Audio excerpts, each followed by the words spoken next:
When you think about the game of chess, you probably imagine this ancient, timeless game that never really changes, right?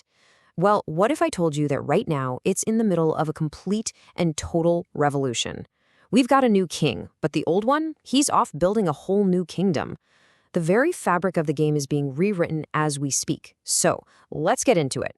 For the first time in what feels like forever, over a decade, really, the chess world has a new undisputed classical champion. The era of Magnus Carlsen's total domination is officially over. A new generation has taken the throne, and it really marks the end of an era. But here's the twist. As that era ends, the former champion isn't just fading into the background. Oh no, he's rewriting the rules, creating this kind of parallel chess universe that has shaken the entire game to its very core. And that, right there, is the central drama in chess today. So, how did this all happen? How did we get here? Well, let's start with the biggest prize in the entire game, the World Chess Championship. Okay, so picture this, late 2024, and the entire chess world is holding its breath. You've got the reigning champion Ding Liren facing off against this teenage prodigy, Gukesh Damaraju, in a grueling 14-game match. And as you can see, it was an absolute roller coaster, a total war of nerves, back and forth, back and forth. It all came down to that final game. The pressure was immense. Ding made a tiny mistake, and Gukesh, he just pounced, becoming the youngest undisputed world champion in history. And Gukesh winning at just 18 years old? That was no fluke. It was the crowning moment of this teenager boom that has completely reshaped the top of the sport.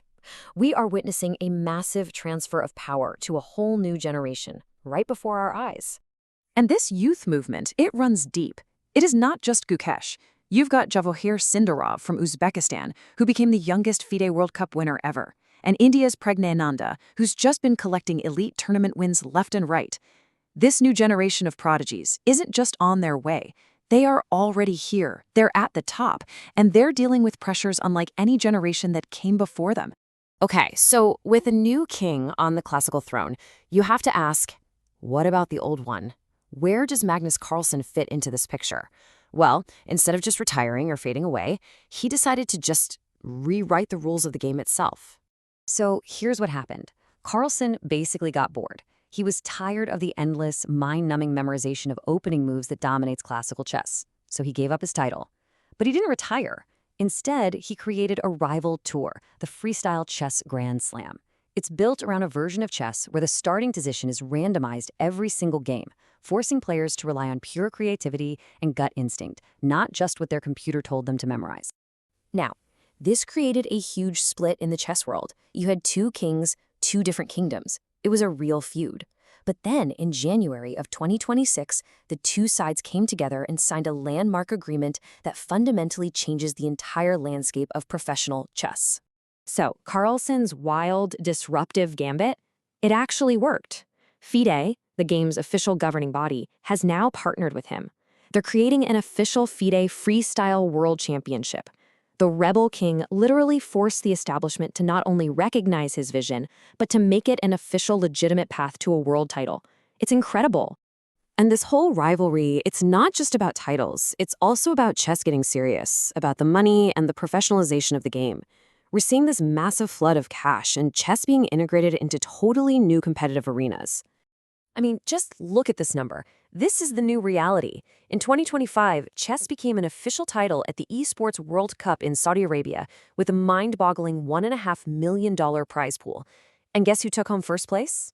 Yep, Magnus Carlsen, cementing his legacy not just as a chess champion, but as a genuine esports superstar. But this doesn't mean that traditional, over-the-board chess is dying. Not at all. Far from it. The super prestigious Grand Chess Tour is absolutely thriving. Just look at the star-studded field they've put together for the 2026 season, including the new world champ, Gukesh. And they've got a massive $2 million prize fund of their own. But maybe the biggest revolution of all isn't happening between human players. It's happening inside the silicon minds of the computers that surpassed us long ago. And they are also evolving at a pace that is just breathtaking. The tech behind modern chess AI is called NNUE. The easiest way to think of it is as a hybrid brain. It combines the raw, brute force calculation of a classic chess engine with the pattern recognition skills of a neural network, almost like it has human intuition. And the result? Engines like Stockfish 18 that are so powerful, it's almost impossible for us to even comprehend their strength. And the future? It's even crazier. Experts are predicting that the whole focus of chess AI is about to shift from just raw strength to actual understanding. Pretty soon, engines won't just tell you the best move, they'll explain why it's the best move in plain English. They'll be able to perfectly mimic the style of any grandmaster in history for you to train against. They might even find so much new stuff in the openings that they force humans away from classical chess for good. But this brave new world, with its young phenoms, its esports money, and this constant AI-driven pressure, it's not all sunshine and roses. There's a darker side. The immense strain on the players at the top has a very real, and sometimes truly tragic, human cost. In late 2025, the chess world was just rocked by the death of American Grandmaster Daniel Naroditsky.